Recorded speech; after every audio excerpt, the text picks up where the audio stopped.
Hello and welcome back to another edition of Raw Out 10 right here on a Wrestle Debate. It is the go-home show before TLC, so let's see what exciting stuff WWE provide us with to look forward to the big show on Sunday. The show kicks off with the dirt sheet, and The Miz was reading us a bedtime story about the TLC match between McIntyre and Styles. Miz was revealing characters, and we already saw AJ and John Morrison. Before we saw a terrible version of Drew McIntyre. AJ defeated Drew and Miz cashed in before we got AJ Styles versus Sheamus after they had a little bit of an argument. Sheamus started off strong and was in control before Omos kind of distracted him. The first real signs of physicality we've seen from Omos. And that allowed AJ to lock in the calf crusher, but Sheamus managed to find the ropes. Sheamus climbed up to the middle rope with AJ on his back for the avalanche white noise, but AJ slipped off and rolled him up for the win. I'm going to give this a 7 out of 10 for me. I actually really enjoyed this match, far exceeded my expectations. Thought it was, a really good match, so I'm going to give it a 7 out of 10.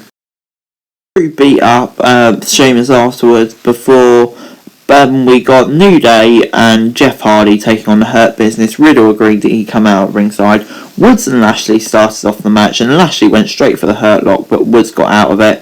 Kofi got the tags in, but was soon isolated by Cedric and Benjamin.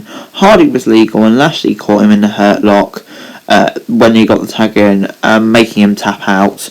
I'm going to give this a 6.75 out of 10. I actually really enjoyed the match. Good start to Raw. Next up on Raw, Nia Jax and Lana faced off. Lana was being tossed all over the ring to start off with before Lana managed to counter one of Nia's moves, and she chucked Nia off the top rope to seal a huge win. And then after the match, the heels beat Nia up before Asuka came out to make the save. I'm going to give this a 6.5 out of 10. Just stick it with Lana winning. There was no need for the heels to attack them. It was fine how it was. But anyway, next up we got Elias with Jackson Riker in the ring. It'll be interesting how that pairing works. They were singing a song before 24/7 Goobers came out. Jackson Riker's beat them all up before we got Miz and Morrison versus Keith Lee. Lee was tossing Morrison all around the ring. After a few minutes, Miz and Morrison eventually got on top. And they did some kicks in the corner before piling up on Lee to get a dodgy pin on Raw. I'm going to give this a 6.25 out of 10. It was fine, I suppose. The Firefighter House was out next. Bray was in a Christmas sweater and saying, I'm going to beat Randy Orton and all of the usual stuff. Saying there'll be no fun at TLC. And then Randy proposed a game of hide and seek, and later on in the night, Bray was hiding in this little thing. Randy set fire to it, and then Bray came out on the Fiend. I actually really liked that. It did make me pop, I'll admit it. It was very good. But anyway, next up we got Ricochet versus Mace. Mace got near fall early on before Slapjap and T-Bar tried to interrupt. Mace failed to capitalise before hitting a huge slam and picked up the win on Raw. I'm going to give this a 5 out of 10. It's quite sad seeing this happen to Ricochet, being beaten by some bloke by Mace. Hashtag Ricochet deserves better. Can we please get this trending? I feel really bad to Ricochet. Go to AEW or something where you'll be appreciated. But anyway, next up we got Shayna Baszler versus Dana Brooke. We learned that Lana was injured and had to be taken to a medical facility, and that she won't be able to compete at TLC. Seems a bit ridiculous, but oh well. Brooke, anyway, was able to hit the top right move, but Jax interfered and took her out.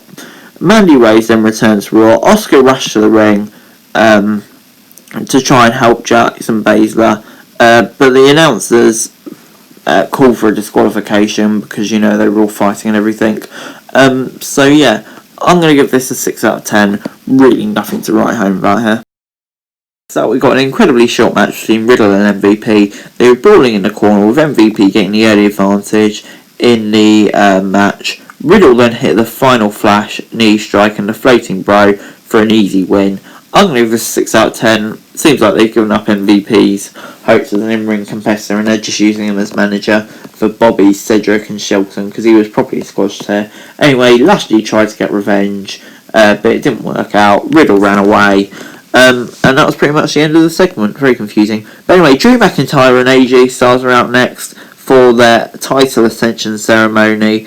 AJ came up with the usual crap saying he's going to beat Drew. Miz and Morrison tried to attack him before Drew came out, hit them all with claymores. Omos then set up a table in the ring off a distraction, allowing AJ to go on top as the show went off the air. Not going to grade this, but it was fine, I suppose. Did it get me more hype for the TLC match? No. Was it fine? Yes. This week, Raw gets a 6.25 out of 10 from me. Funny show Raw this week. The first half was really good. Enjoyed the first 3 matches. Then it went down a little bit. And then I suppose the main event segment picked up a little bit. But yeah, I'd say a show of 2 halves really this week. But anyway guys, that's it for this video. Thanks very much for watching. Remember to like, share, subscribe. Let me know your thoughts in the comments down below. Remember to follow me on Twitter, link in the description below for daily wrestling news. And subscribe to my channel on the screen right now. That'd be greatly appreciated. Thanks very much for watching. Peace.